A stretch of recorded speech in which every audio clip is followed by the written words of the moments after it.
The following is a production of Learfield Sports.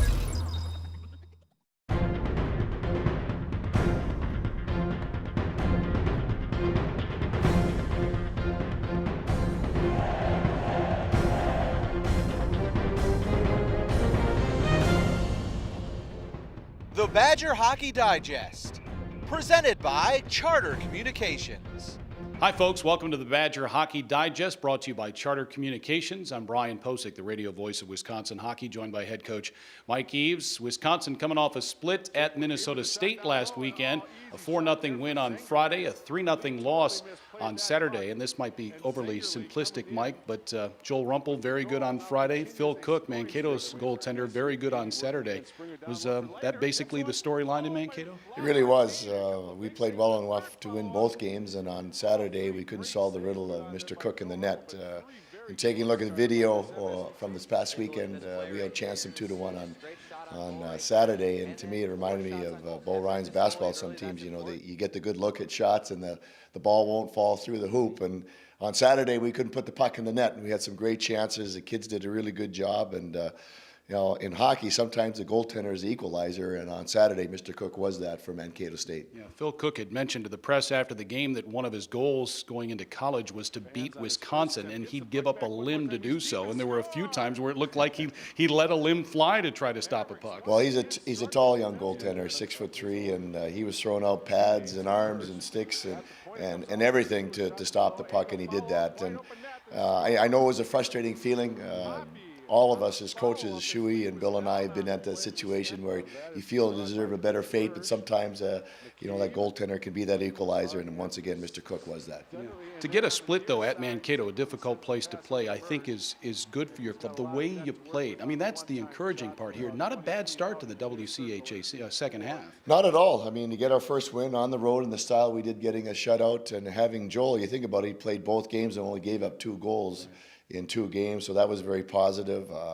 The fact that we had scoring chances in both games, it just didn't bury them. I think, again, as an athlete, you're disappointed after the game, but the way we played, we left everything on the ice, and the guys could walk out of that rink in Mankato with their heads up. Yeah, various different contributions over the weekend. On Friday, Mark Zangerle extended his point-scoring streak to 20 games, obviously unable to score on Saturday, but he was so good in the face-off dots. I think he won 20 of 24 by the official count that was in the score sheet, but he did pretty much everything he could but put the puck away. He really did, and I know he was particularly frustrated, and I think even going down the stretch, the fact that I think he was trying too hard. I think he was trying to help his team get on the board, and he was thinking about the streak a little bit. Even in the last 29 seconds, we put him on the ice. His teammates were still trying to get him the puck. But we shook hands after, and I said I was disappointed that he didn't tie it or break it. I said, but now we have to start a new one. Yeah, Mike Eaves does hold the school record for point-scoring streak, 21 straight games. We'll see if Mark can maybe close strongly or somebody else as the Badgers get set for the second half of the conference season at home. They host Alaska-Anchorage this weekend. We'll tell you more about that coming up in just a minute on the Badger Hockey Digest. Just in time for the holidays, Charter TV in HD is only $29.99 a month. Enjoy the magic of HD when you let it all in with Charter. Get Charter TV in HD plus a free DVR. Call 1-888-GET-CHARTER or visit charter.com. Wisconsin junior defenseman Justin Schultz and sophomore centerman Mark Zangerle are among 77 college hockey players nominated for the Hobey Baker Award fan vote. As you know, the Hobey is given annually to the best player in the country. 2 years ago, Blake Jeffreyon became the first Badger to win the award. Schultz was a first-team All-American and Hobey Award top 10 finalist a year ago when he led the nation's defensemen with 18 goals and 47 points. This season, Schultz again tops all defensemen in the land, 11 goals, 32 points. He ranks 4th among all skaters, averaging 1.6 points per game. Mark Zangerle has 8 goals, 31 points this season. His 23 assists share the national lead, and his 1.55 points per game ranks 5th in the country.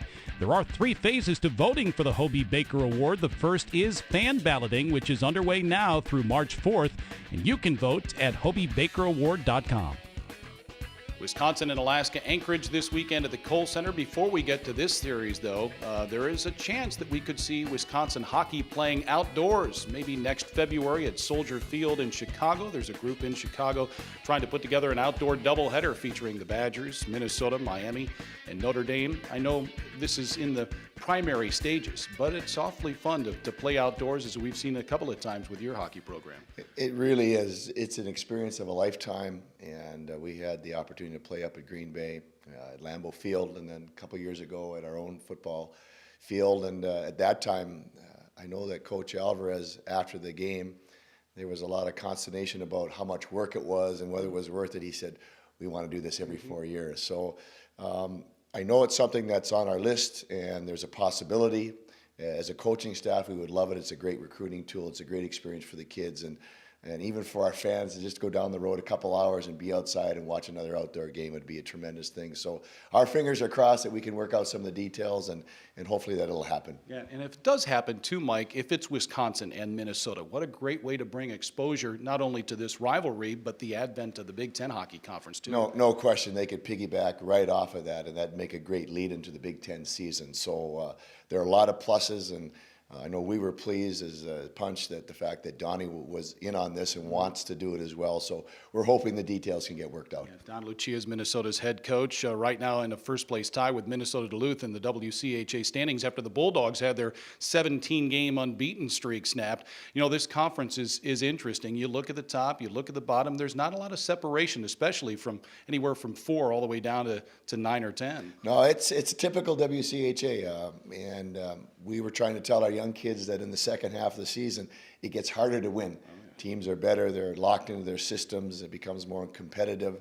That's why I think it was good that we won the past week in Mankato. We have that feeling that we can win on the road. So we need to continue to use that type of momentum as we move forward here in the second half. All right, and the Seawolves of Anchorage in town this weekend, and this is another hard-working club. I know you have a lot of respect for their head coach, Dave Shayak. Dave does a great job. Again, much like Mankato, the foundation of their team is built on hard work, and they skate and they pressure and they force you into mistakes if you don't have poise and confidence with the puck.